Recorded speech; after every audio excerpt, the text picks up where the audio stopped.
welcome to the Ask Me Anything panel. I'm Frankie Blumers, and I'll be moderating today.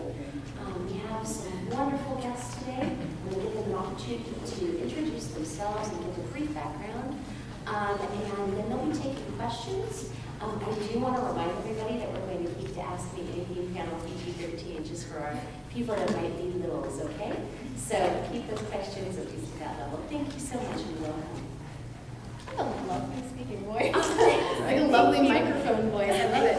Would you like to go first? You should go ladies first. Hi everybody, my name is Alexis Tipton, and I am a voice actress for Funimation Entertainment and Okatron 5000 in Dallas, Texas.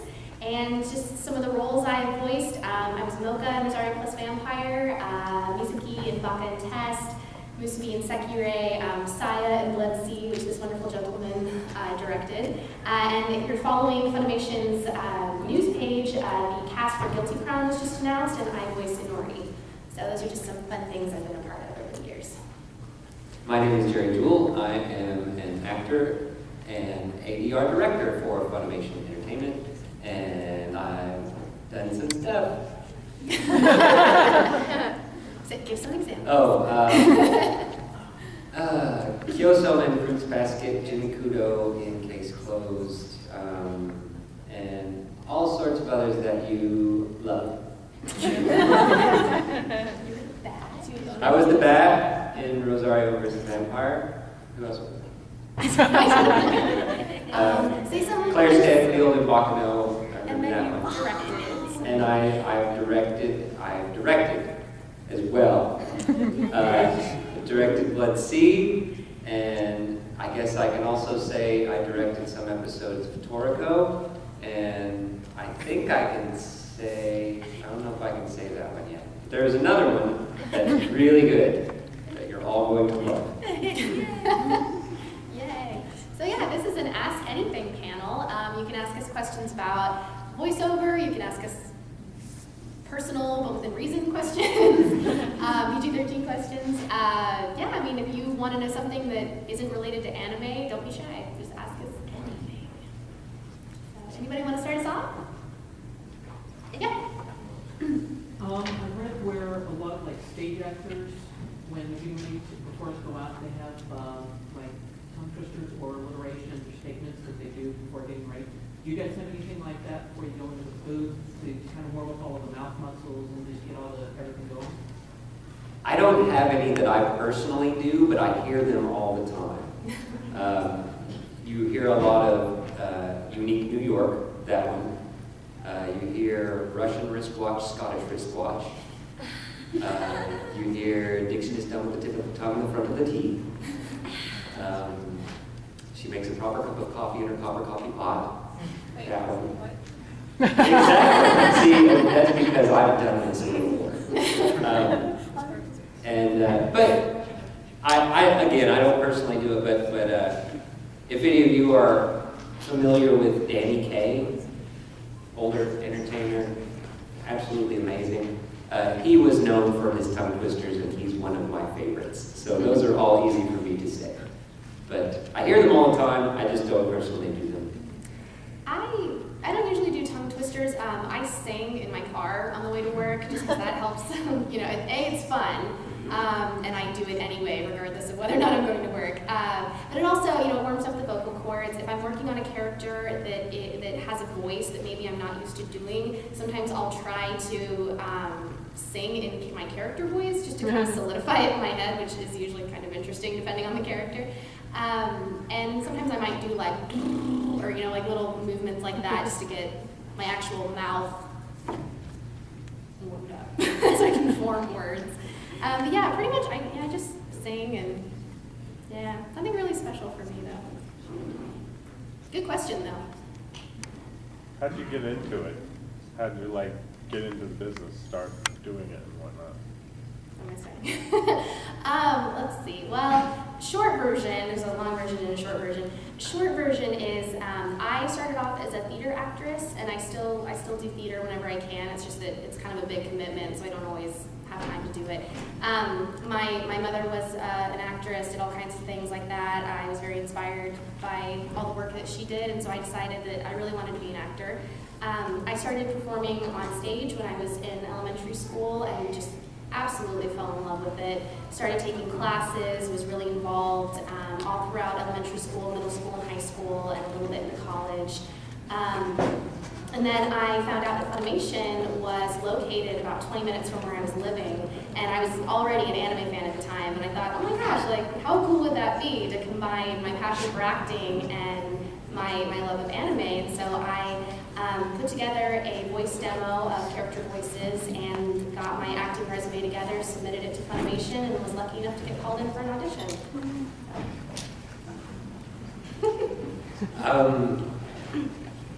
I was born while the rain was drizzling down.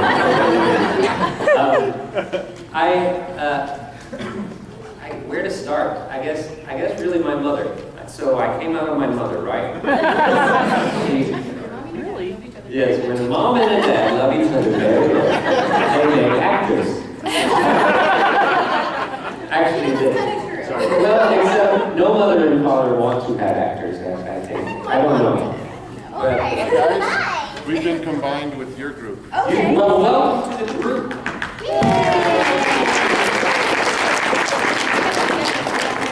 We can switch out. That's it. Okay. And, you know, lots of reading, and always the kid that got picked to read in school because my mom read to me so much and she did everything. You know, she always read the story just like you think it should be read. And yeah, thanks for laughing at my mom. I'm sure she'd appreciate that.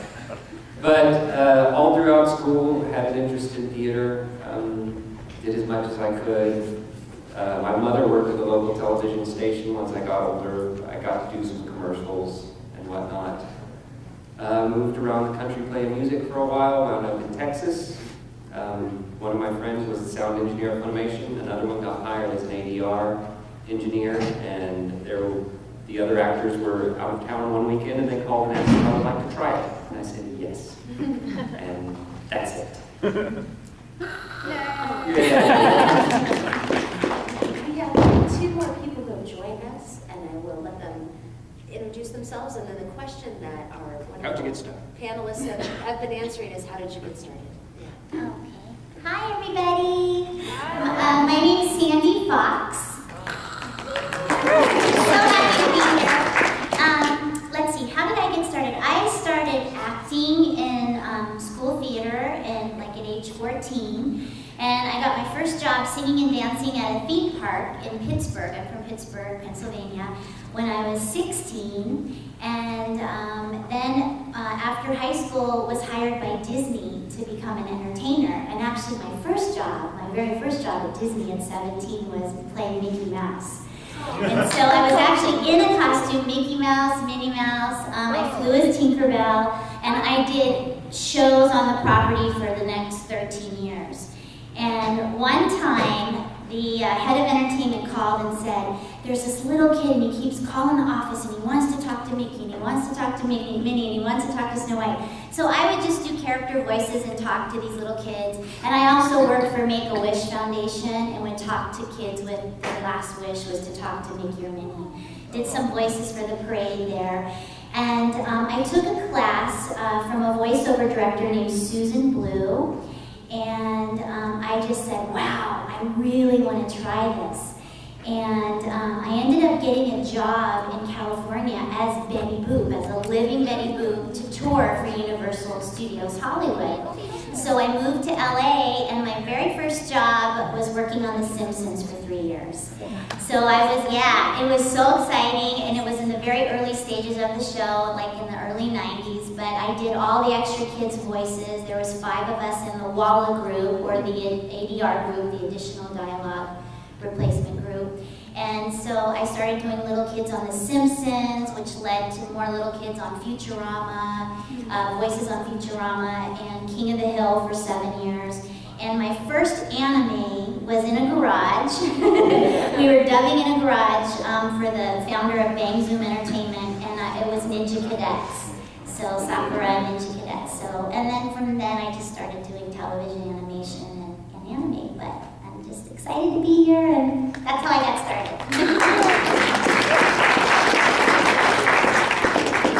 Hello, my name is Lex Lang. A lot of people ask me how I got into voiceover. No, I'm just kidding. I don't talk that way. Sometimes I do when I'm hired to. But I got into voice acting sort of accidentally. I've been an actor my whole life, through high school and in my neighborhood. You know, you always hear about the kid who did the show for the neighbors, and they put the, hung a sheet up in the backdrop and made it their stage. That was kind of, that was for me. And I grew up in Phoenix and in Scottsdale, so that's kind of, this is my home, really. So Phoenix! And so I was acting, all through high school and college, and then I moved to California, and I had a very small on-camera, some experience on camera.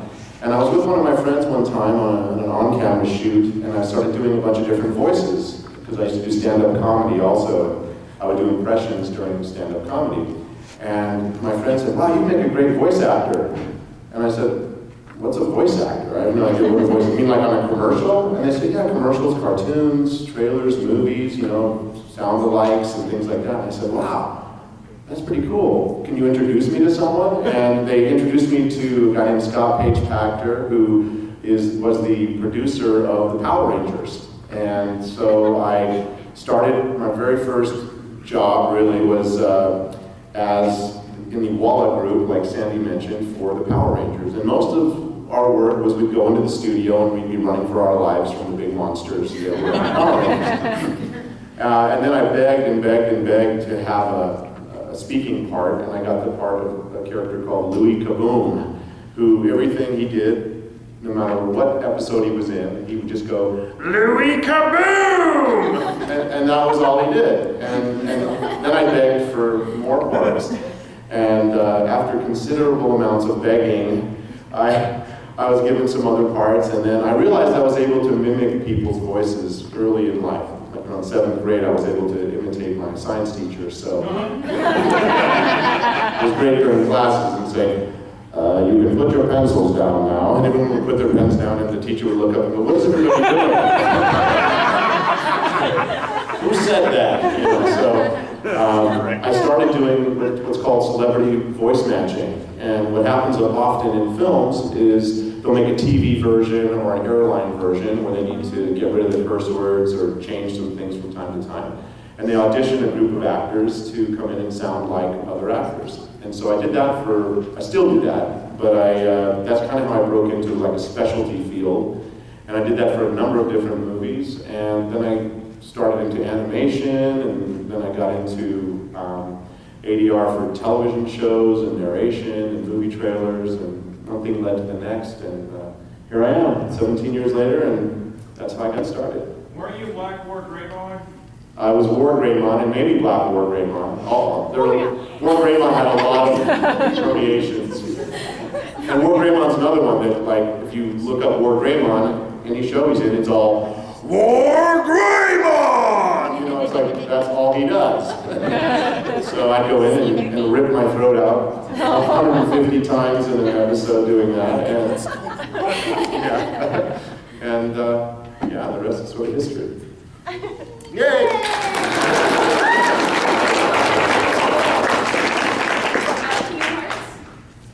So out of all the characters that you've ever voiced, what one would you want to just spend the day with? Spend the day. The whole day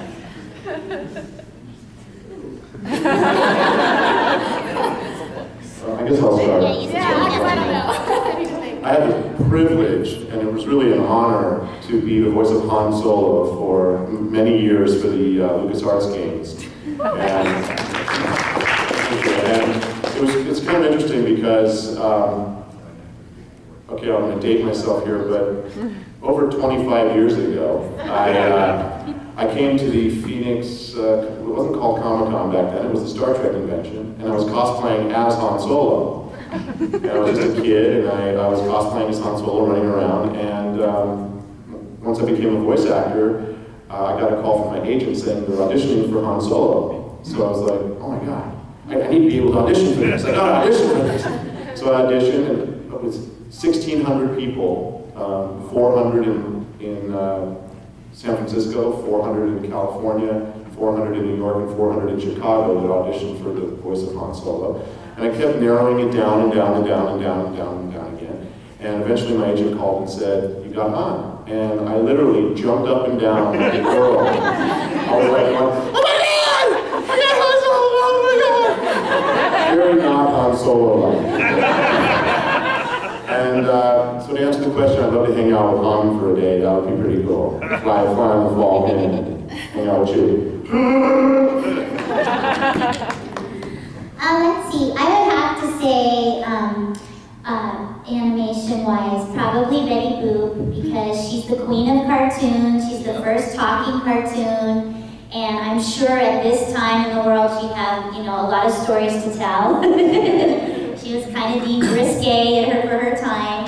And probably anime, it would have to either be Sumomo, because I would just, program her and tell me where to go.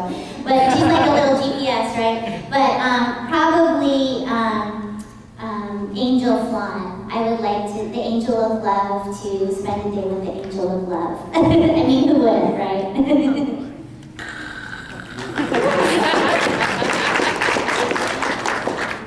I'm going to say Jimmy Kudo, and we would sit around and watch crime dramas all day and talk about how could the police have missed the neighbor.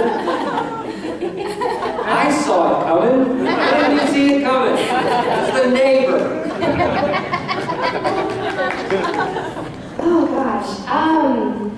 I guess if I had to choose, I'd probably say Misaki from Baka and Tess, just because she's so cute and so nice and so fun, but she's also really smart, so maybe she could help me with math. Because I'm an actor, I'm not a mathematician. And then maybe I can teach her how to cook, because she sucks at cooking.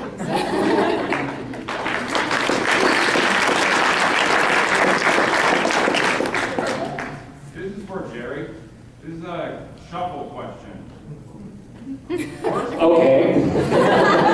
I would pick Kaide, but out of the girls, who would you pick? I did think about that while we were recording it, and I think that he made the right choice with Asa. Was that her name? Asa? I think he should have picked Kaide because she was the main female. Well, now see, I would agree that she's hotter, okay? But personality-wise, Asa's personality is what did it for me. And Monica Rial played Asa, and she did it beautifully. And I always look at this face. I'm a personality guy. Could you, in Barry the Shopper's voice, say, I love you, Kaide? What an odd request. But yes, I suppose I could, because all I have to do is scream it. Thank you for thinking that's art, by the way. All right. I love you, Kaide!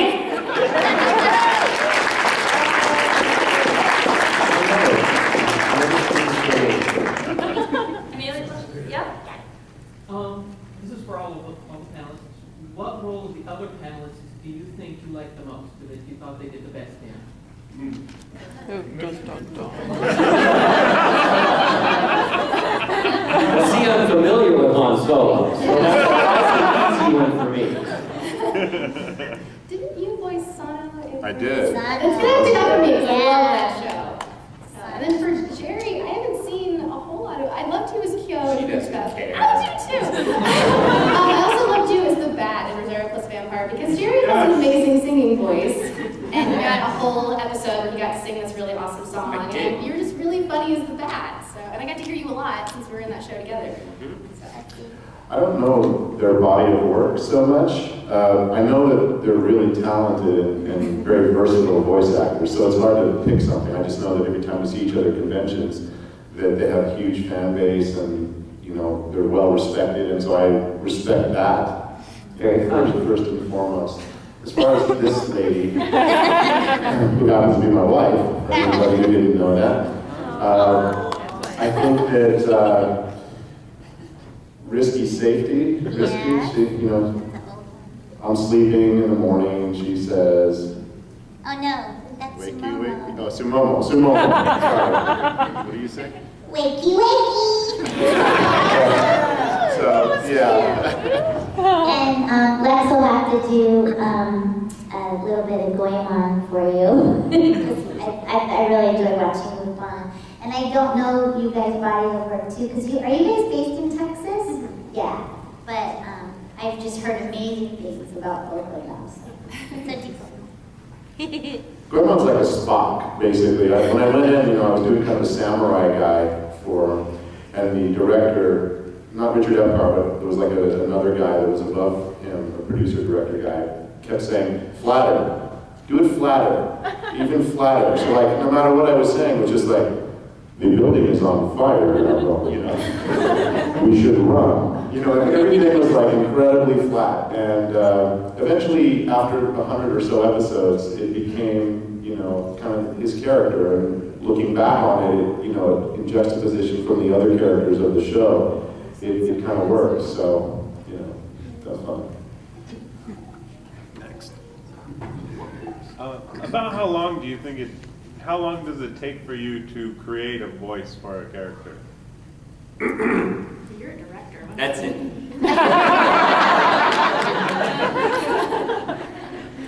Usually, I mean, at least at Funimation, usually when you go into audition, the directors usually have an idea of what they want the characters to sound like. So usually they'll kind of give you an idea of the range they're looking for, and then you kind of just do what feels right, and then they tweak it accordingly, you know. Luckily, you know, most of my work that I do is high school girls, and a lot of them sound pretty similar. So for me, it's not, you know, when it comes to that type of character, it's usually some variation of something I've already done. But then, like for lower range characters, usually I just do what my director tells me, or you know, I collaborate with them and try to figure out, okay, like, you know, is this right? Is it going to be higher? Does it need to be lower? And we can kind of decide on something together. Of course, once I've been cast, not ahead of time. But yeah. It definitely depends on what the character is, because you might go into a session and they'll say, okay, you're a potato. And so then you have to ask questions as an actor, like, okay, is this a mean potato? Is it burly? Is it a pirate potato? You know. And then as you get the questions answered, then that enables you as an actor to kind of pick and choose where you want it to be. Is it high pitch, low pitch? Some of my work is voice matching, so in that case, it takes a lot longer because I'll listen to the actor, whether it be Owen Wilson or Morgan Freeman. Those are significantly different voices.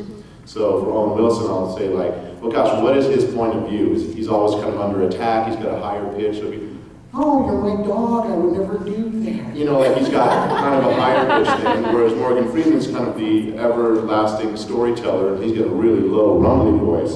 So I know that my dog's very much like this, and love a voice and tell a story. You know, like he has this very storyteller kind of voice.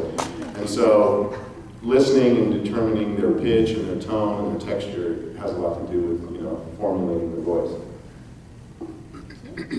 A lot of the characters I do, ones I'll audition, and they usually don't send you a voice sample. They usually audition me because I sound very much, like you said, in the range of that particular character. And then when I get cast, I'll come in, and the director, if there's two ways they do it. They might want to really try to stick as close to the Japanese, you know, pitch and style as possible, or sometimes they just do their own version of it, right?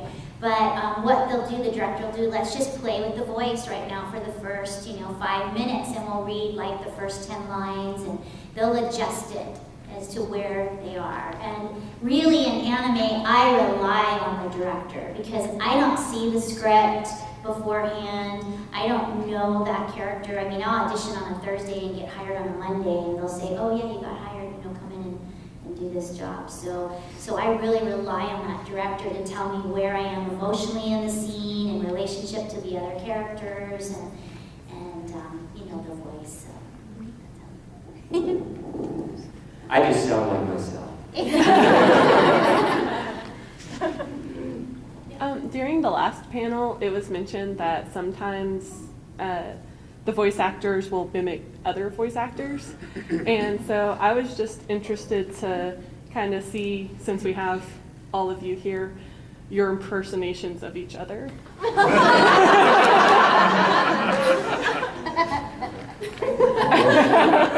or somebody else that you like. I haven't met other voice actors that mimic other voice actors for their characters before, so. Oh, no. No, I think she just means for fun. Oh, for fun? Yeah. Oh. We just usually don't do it in public. Yeah. I will, but yeah, it doesn't bother me as much. No, I was telling them about Todd Hammercorn. I don't know if you met Todd, but I know you Of course, it's below.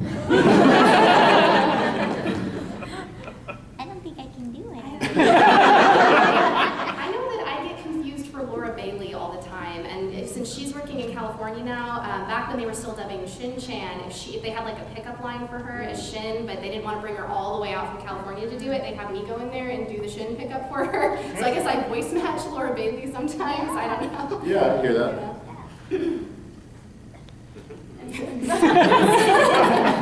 This is a question for Lex and Sandy. Do you guys use, your voice talents in your relationship a lot? Do you mean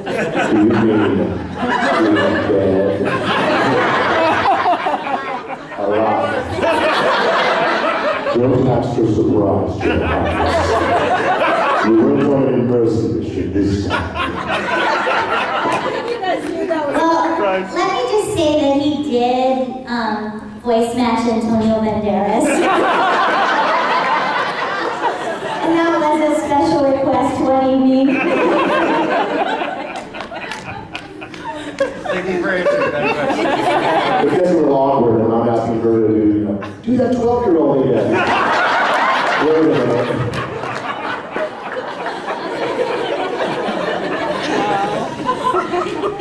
I know my girlfriend gets weirded out when I go, do Father Flanagan.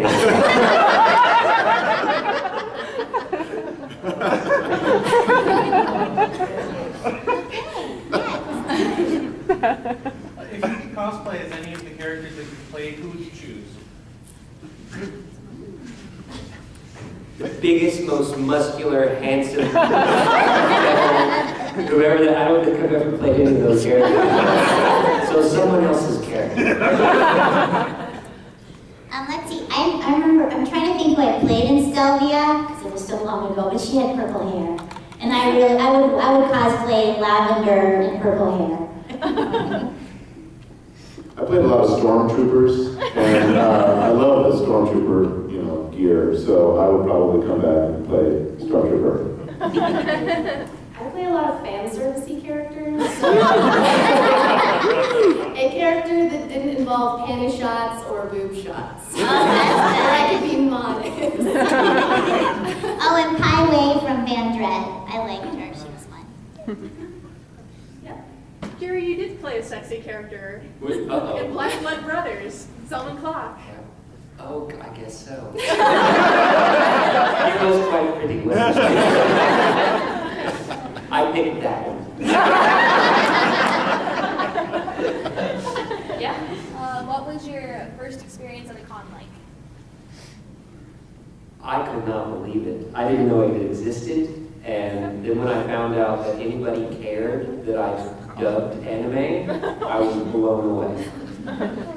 I had been to conventions as a fan before becoming a voice actor, so when I came for the first time as a voice actor to a convention, I was already kind of familiar with, the scene.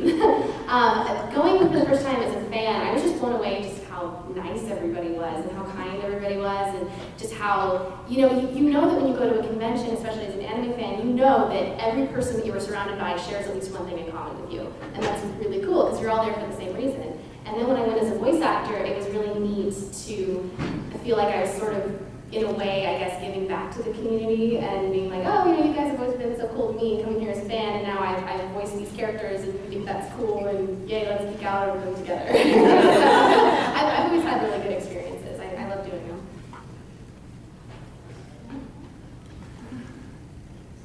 I just was very impressed and and had such a blast. I mean, like I said, I used to come cosplaying as Han Solo and stuff, so it was always super cool to see, you know, like I saw William Shatner, I think, the first one I went to, so it was like, Captain Kirk! I was like very into it, and the first time I came as a guest, I was, you know, really humbled and flattered that people actually remembered anything that I had recorded, so it was like, wow, they know, not only did they remember everything I recorded, but they knew specific lines that were like from episode 87 kind of thing. Remember the second scene of episode 87 when you were telling Sasuke to run up the mountain? Would you say that line again? And I was like, oh my God, that is like, we go in there one day, we record our script, and then we're done. And if we're lucky, if we're really lucky, we get to see it 2 years later when it's finished.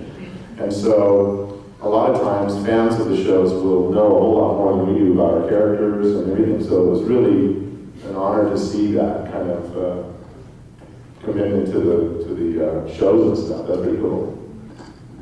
I think my first con was the SakuraCon up in Seattle, and it was a very small con when it first started, but I was blown away because I had never really attended one before, and voiceover can be very lonely. I tell people I work in a padded room, and I hear voices in my head, so you work by yourself, so it was really exciting, and then I saw like everybody in cosplay, and I was like, oh my gosh, but you guys are the most creative, intelligent, nice audience. I mean, I just, you know, fell in love and I said, I want to just do cons because it's really great to hear feedback and to interact and just to see everyone just so creative and I just really love it. So. Also, when I was in high school, we played a lot of Dungeons and Dragons. You know? We did it for hours, like marathons for like 19 hours straight at our friend's house. And you know, we sort of felt like we were just like this small group, and we knew there were a couple of other small groups of people who played board games and stuff like that, dice games. And when we went to the cons, it was like, we're not alone! It was kind of cool. Yeah. Hi, thank you all for coming. Obviously, like, we're all in awe of you guys being here, and it's super awesome. But have you guys ever, was there like another voice actor, just another actor or actress just in general that you guys have just been like, you know, have had the chance to meet and you were just like totally in awe of actually meeting yourselves? Or you guys actually get a chance to meet? I'm just blown away by, whether I work with them at Funimation or, you know, like you guys that work at different studios, I'm just blown away to meet any other voice actors because, and I know this doesn't sound like a cop-out response because it's not, like I truly feel this way. I think it's so inspiring to meet other people that do the same thing I do because everyone takes a different approach to it and everyone has a different acting background, everyone has been in it for a different amount of time, and it's just, I love exchanging stories with people and learning about other things that they've done, and I'm always so just in awe of everybody that I meet, and they're always usually really nice people too, so it's just really nice. Yeah. I was working on Justice League one time where Brooke Shields was in it also, and she was pregnant at the time. And it was really kind of fun because I got to rub her tummy between takes, so that was kind of cool. And then I also got to work with Clancy Brown, who plays Lex Luthor on a bunch of stuff, and that was cool. And then Michael York from Logan's Run, and for many other things, I got to do a scene with in one of the Justice Leagues. And to me, that was like, we were waiting in the lobby before we got brought into the studio, and I was just like, I bow to thee, you know. It was so cool because as a kid, I would watch Logan's Run thing, you know. We kind of made fun of him actually as a kid because there's a scene. Has anyone seen Logan's Run, the original? Yeah, one person. Okay. Okay. In 1971. No, but anyway, there's a scene in Logan's Run where Michael York comes back from like finding this place outside of where they are, and he comes in and goes, "You can live! You can live!" You know, and it was like this big part of the movie, and I asked him if he remembered doing that, and he was like, "No, I don't, actually." But I told him that we used to make fun of it, pretty much. And, he was such a sweet guy. I don't know where the story's going, actually.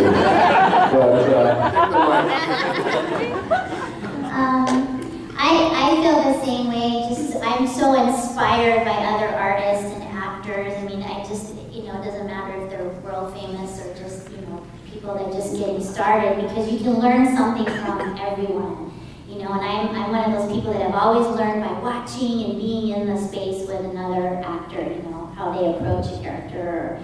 But I do remember when I first moved to LA, and I got in an elevator at my agent's with Lorenzo Music, who's passed on now, but he was the voice of Garfield, the cat. And I was just like, wow, I'm in an elevator with Garfield the cat. I mean, it's in Hollywood, you know, and whether it's in the recording studios we work in or on a show, you're gonna always run into somebody like that. And it's just, I was so blessed to be cast in the group, the ADR group for Wreck-It Ralph.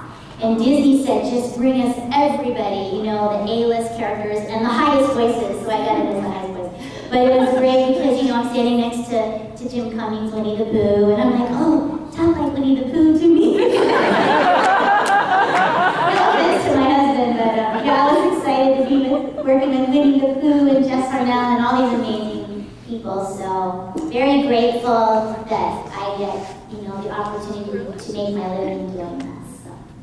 And my handler's motioning to me that I need to leave because I have a little photo opportunity. So I'm so sorry, guys. Thank you so much for letting me talk.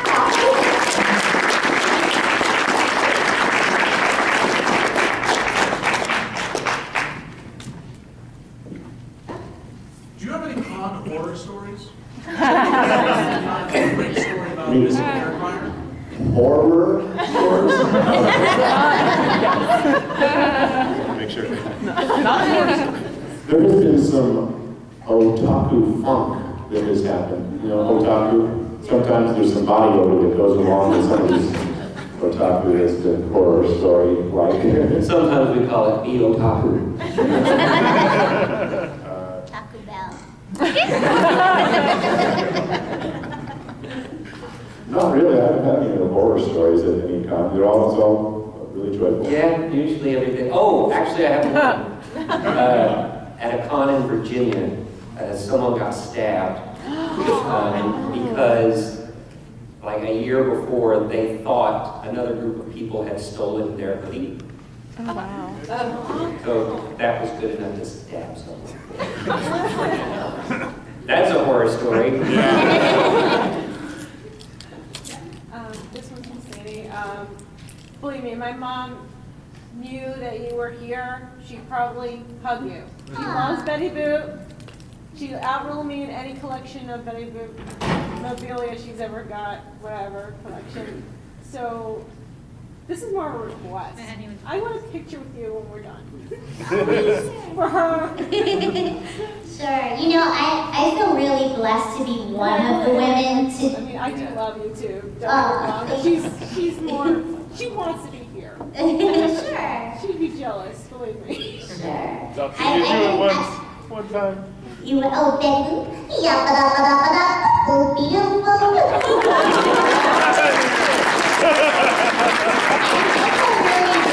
to be able to do Betty's voice. I mean, in the early 20s, there were several women that did Betty Boop's voice, and Mae Questel was one of them, who was the woman who voiced Roger Rabbit, and she died.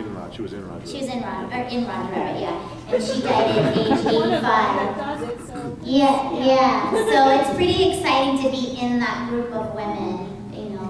And last year they flew me to Paris, France, to record for a Lancome commercial. And if you go online It's on and your just website. yeah, it's on my website, sandyfox.com. But that was really exciting, you know, to be in Paris and voice Lancome. So yeah, thank you. I love to. Out of all the characters you've done, what's the hardest character you have to say goodbye to after you finish? Like after the series. You want to start Oh. Sure, I'll give you time to think. Not a problem. He's a psychologist too. They're all hard to say goodbye to, especially if you enjoy playing the character, because you want to keep going, and of course, just as an actor, you want to keep working. Sometimes series end, and that's part of it. It's just like getting a new part. Letting go of a part it's kind of like life and death, you see. You just have to accept it. You really do. What he said.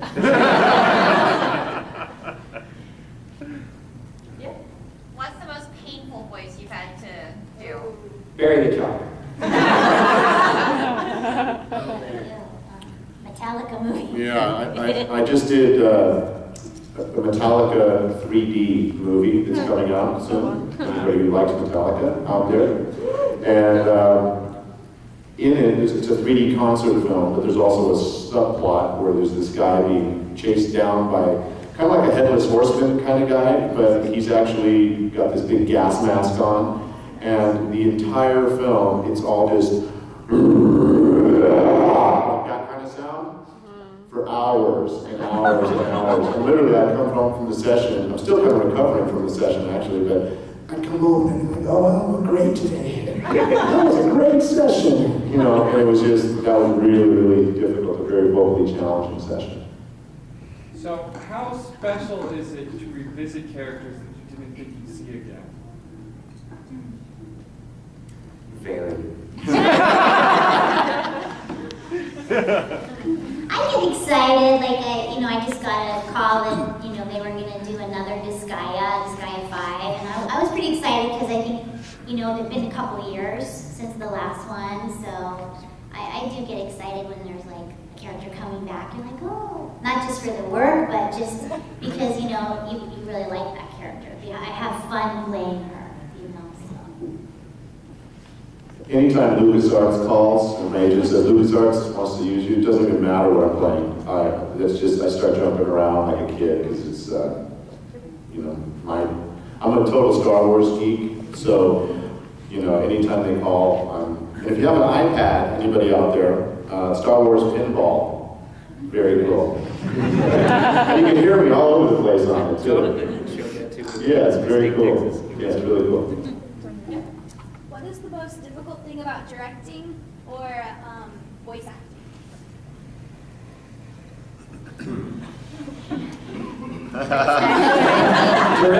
Directing has a lot of, it depends on who you're working with half the time. It really does. Sometimes there's no work involved when you get some pros in there that know what they're doing. They've been doing this longer than you have, and it's like, okay, go, and I'm going to sit back and listen to the magic happen. And then there are others that, as unfortunate as it may sound, you may wind up having to give line reads to, or there have been a couple times I've had to step by step try and teach people how to do reactions and what they are.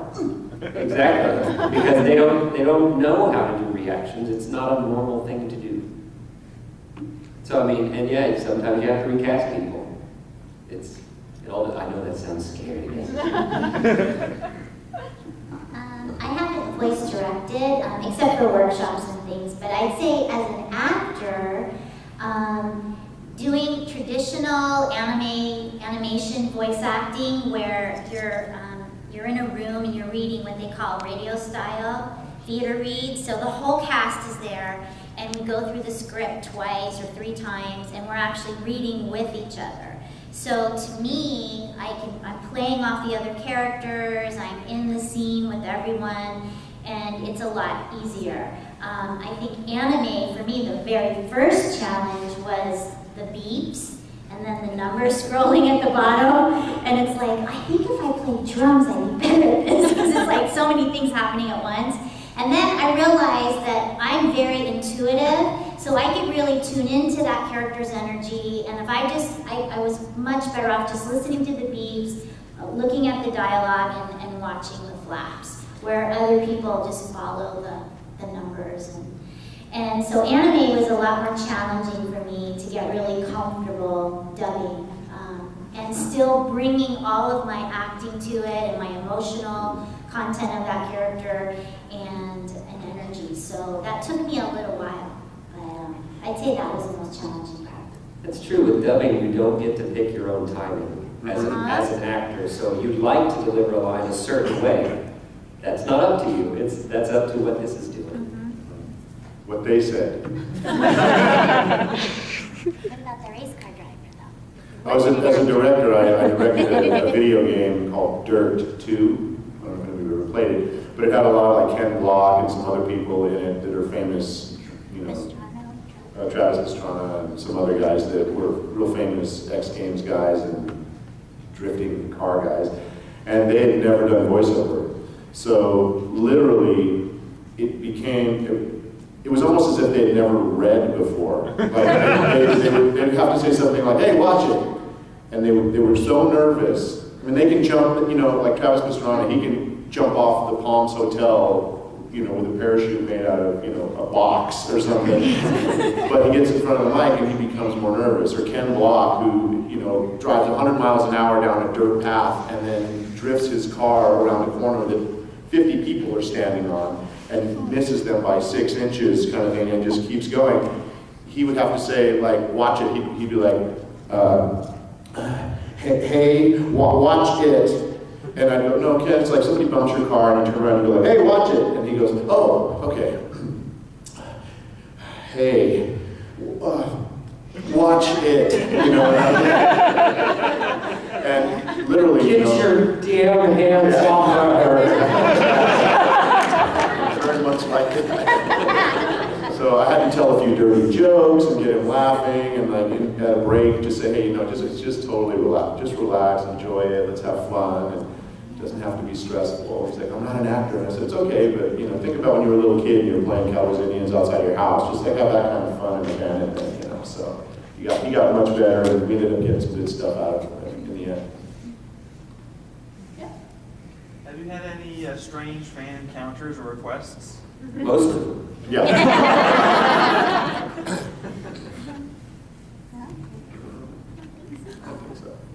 Well, you know, take that back. Sometimes people will come up when we're signing and they'll have a video camera and they'll ask us to say things in our character voices that, firstly, our characters would never say, and then often are very hurtful to other people. You know, it's like, say Julianne is a total dork or whatever in Sibylsky's voice. You know, and I was like, oh, sorry, but it's usually much more crude than that. It's like, say they're in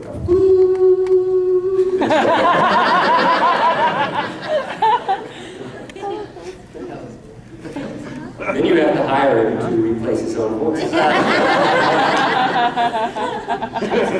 Okay, this is an awkward question for Lex. Let's say you're on your deathbed. Those are all the questions I love to hear. So in 20 minutes, when you're on your deathbed, when you're on your deathbed. The fact that you do the ramen guy in Naruto. Let's say you're on your deathbed. You can only pick 2 things: Justin Bieber CD or ramen. Wait, what? Ramen noodles, you mean? Like to eat ramen? Well, those are palatable. Yeah. I'd probably take the last meal. I feel like ramen would be what puts you on your deathbed. Either one of them are going to nail me into the coffin. I apologize, you guys. I'm going to have to go downstairs for a signing, and it's going to take a while to get there. But thank you for being here.